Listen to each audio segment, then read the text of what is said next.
Extraction and purification of drinking water. Some consumers choose to purchase bottled drinking water, rather than relying on city tap water supplies. Bottled water has typically been extracted from underground sources.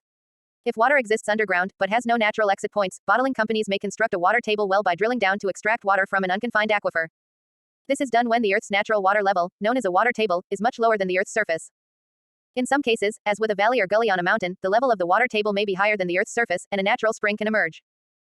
Bottling companies are permitted to extract this water from a hole drilled into the underground spring, but the composition of the water must be identical to that of the naturally surfacing variety nearby. Artesian water is drawn from a confined aquifer, a deep underground cavity of porous rock that holds water and bears pressure from a confining layer above it. This water can be accessed if companies drill a vertical channel down into the confined aquifer. Due to the pressurized nature of this aquifer, water will often rise up from within it and form a flowing artesian well, which appears as an explosive fountain at the Earth's surface.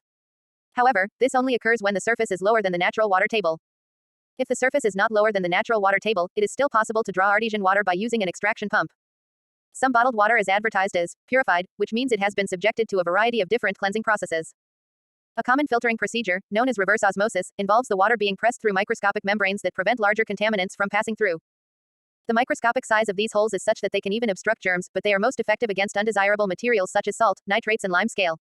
One disadvantage of reverse osmosis is that a lot of unusable water is generated as a byproduct of the procedure. This must be thrown away. For treating pathogens, an impressive newer option is ultraviolet UV light.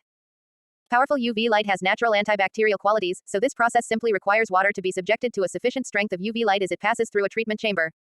The light neutralizes many harmful germs by removing their DNA, thereby impeding their ability to replicate. A particularly impressive quality of UV light is its ability to neutralize highly resistant viral agents such as hepatitis. The overall effects of UV light treatment are variable, however, which leaves many municipal water treatment processes relying on chlorination. Its powerful and comprehensive antimicrobial effect notwithstanding, chlorination is also extremely inexpensive and remains the only antimicrobial treatment capable of ensuring water remains contaminant-free all the way through the pipes into the taps of domestic homes. Many members of the public remain suspicious of water that has been treated with such a harsh chemical. Its ease of use and affordability has meant that chlorine often plays an important role in making tainted water supplies safe for consumption immediately after natural disasters have occurred. Some water also undergoes distillation. This involves water being boiled until it converts to steam, which then passes through a cooling tube and becomes water again. Toxic compounds and impurities such as heavy metal residue are left behind in this process, so the steamed water is typically cleaner than the pre-distilled version. Unfortunately, distillation equipment also removes up to 14 types of beneficial minerals that naturally occur in water. Consequently, those who rely on distilled water may need to take mineral supplements. In developed countries, all forms of drinking water are typically subject to stringent quality control processes, so there is little evidence to suggest importing bottled water at significant expense will be safer or healthier than regular tap water from a municipal drinking supply. Both tap water and bottled water are tested for pathogens and contaminants and, aside from isolated cases related to issues such as faulty plumbing or old pipes, tap water is harmless. Nevertheless, many purchasers of bottled water still justify their choice on the quite reasonable basis that tap water has a distinctly unpleasant aftertaste related to the chlorination process it has undergone.